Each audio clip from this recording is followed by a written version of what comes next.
Ngara numida wairam phongkhiba kanglipaki mairagi pause digi maru oiba pau khara khangatcharaga miyamda khudo tamjige thamna popigi oyoksinda Central Force tamkhibadagi koke terrorist sing nomai kaplakhidrai koke terrorist sing nomai kapsilaktuna maitei kholkayada landarakhiba mafam khangna Manipur lengakna lokhopam thokpa thabak lokhotana leiramba du hantak mikap tholokpadagi koke terrorist sing nomai tloina kapsilaktuna landapam oiriba Imphal Eastki thamna popi yangang popi mayada leiriba uyoksing haina khangnariba mafam asida ngarangdagi hauna Central Forcing changchinduna leikhibadagi koke terroristing nongmai kapsinduna landaba lepkhre haina khunjasingna phongdoraklei khunjasingna phongdorakpagi matung inade sanasabi yangang popi thamna popi na chingbada leiba maitei khunja kaya koke terroristing yamna toina nongmai kapsilakpadagi masa masagi mayumda Laiba ngamda duna lanjina duna leirakhiba adu ngasidagi hauna masa masagi mayumda hanjinba haunaraklei sana sabigi mayada su commando team ama thamduna ngaksamagi thabak paikhatle haire pawasin hai hauji uyoksing haina khangnariba mafam asida CRPF BSF na chingba thomjinduna ngarangdagi hauna ngaksambagi thabak chathaba haukrei loinina hayengdagi hauna hariba mafam aduda Central Security Forcing laifan semka sagatnabagi Thabak paikhatpa hauragani haidei uyoksing lomdagi koke terroristing chenthokraba matungda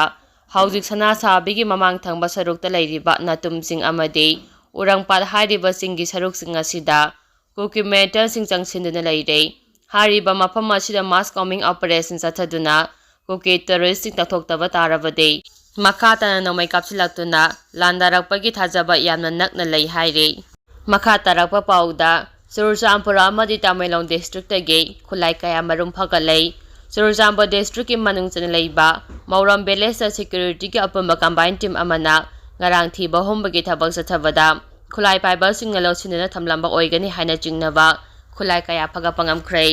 phagalaba khulai singadu de magazine yaudaba instance iska river amma magazine yauba 9mm pistol countrymate amma magazine yauba single barrel rifles kalonina Kapayariba instance ki maru ahum phaga pangamle haire amaramda Tengnaupa district ki manung chanalaiba Saibom village security ki apumba combined team amana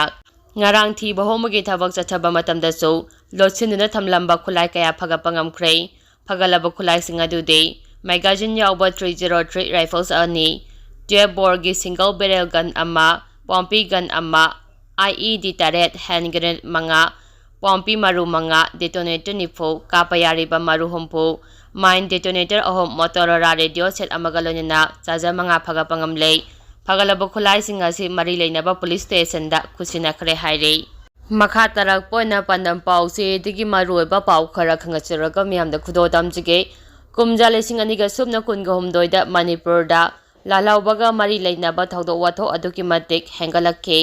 MHA Manipur irangi iroinana kumja lesing aniga subna kunga homdoida awang nopol amdamda lalhoubaga mari leinaba thoudok masing haukiba jai singdagi hengatuna puna thoudok chaniga nifuga homdoi thoki haina Ministry of Home Affairs MHA na phongdoraklei Ministry of Home Affairs ki report matung ina awang nopokta lalhoubaga mari leinaba thoudok kumja lesing aniga subna kunga mathoida chaniga subna mapan kumja lesing aniga subna kunga nithoida chaniga subna amma Thokibada kumja lesing aniga subna kunga homdoida masing khanghe hengalaktuna lalhoubaga mari leinaba thoudok chaniga nifuga homdoi thoki lalhoubaga mari leinaba thoudok wathok hengtlkhi maru oiba maramde Manipur thokliba kangluki irang asinani haina report asida paladuna hengal agliba masing asi awang nopoklamdamda mamangda lairamba masingdagi khwaidagi heli haire MHA gi report adugi matung inna Manipur da kumja lesing aniga subna kunga homdoida lalhoubaga mari leinaba irangda micham 39 siki kumja lesing aniga subna kunga nithoida micham 8 amasung kumja lesing aniga subna kunga mathoida micham kunga homdoi sikibane masigi mathakta kumja lesing aniga subna kunga homdoida lalhoubaga mari leinaba irangda security personnel 9 siki Satliba sahi lising aniga subna kunga mari gi oina ahamba tha ahum phawbagi manungda lalhoubaga mari leinaba thoudok humdraga tare thoki irang asiga mari leinina micha mapan siki amade mio yankhai humdoina lalhouba singna phakibagi report lai report asina makha taraduna hariba matam asida awang polamdamda chathakiba counter agency operation दा lalhouba निफु हाटखी lalhouba चामरीगा Supna तरेटना फगतखी अदुगा खुलाई चामगा निफुगा तरेट फंगबा ngamखी kumja lising aniga sumna kunga humdoida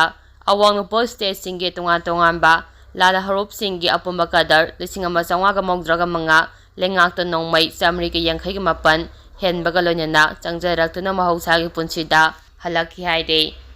Meghalaya Mizoram Sikkim amade Tripura da santi one leiba matamda Manipur da lalhouba ga mari leinaba thoudok chamaga marfuga taret Nagaland da kuntraga manga Arunachal Pradesh taraga mapol amasung Assam da nipan thokhi Ministry of Home Affairs ki record aduki matung inna awang lungpol lamdam da law and order gi phib amphagalakpadagi kumja lising aniga sumna kunga humdoida mafam khara dagi Armed Forces Special Power Act afaspa lising ama sama panyankhai ga nipat lauthokhi Assam gi oina district mari khak natana atai de afaspa lauthokhrei Manipur gi oina district tareta police station taraga mapana konba mafam singdagi afaspa lauthokhi Nagaland district nipanda police station taraga nipana konba mafam singdagi afaspa lauthokhi aduba Arunachal Pradesh ki oina Namchai district ki police station ahum na konba mafam sing amadi Tirap Charang amasung Longding district ta hanagum aduma afaspa lairi haide makha tarakpa pauda uyok singda sajilamba kuki bunker sing takthokuna CF thamjilak pathagatli Imphal East ki thana popi uyok singda sajilamba kuki metron singi bunker lauthokuna Central Force thamjilapagi khongthangbo lamdai kendra balance volunteer force LKBBF na thagalagli hiram asiga mari lainana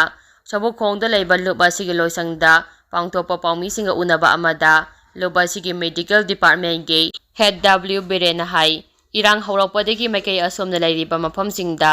central amadi state force sing thamnanaba LKBBF na mari lainaba singda demand tawduna lakhibane